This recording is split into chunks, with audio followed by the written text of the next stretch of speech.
Pares, Villanueva. Kami po ay mga pulis sa ONO. Meron po kami hawak na warrant of arrest under sa inyong pang pangalan. Ito po ay kaso noong 2015.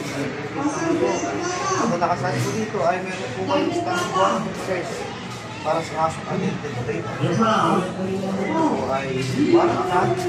Ito po ay kailangan natin isipin sa inyo. Ito po, ngayon po, kapasahan po kayo ng karapatan. Alin sa inyo karapatan na po? Ikaw, James Suarez ay may karapatan manahimik ayon sa karapatan manahimik. Kaya may karapatan kumuha ng buhatin sa pilit.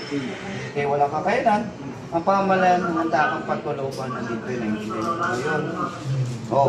Ngayon po, kinukunan po kayo ng video, parte po ito ng pagkaka-arresto sa inyo. Ngayon po, kayo naman po, ilan taon na po kayo? 67. Sama na lang po kayo muna sa akin na maayos po, ha? Hindi, dito lang po natin hindi sa loob. Ano ba? Dito po po. Ito, ID. Ate, makihawak po na ID. Okay na. Ready?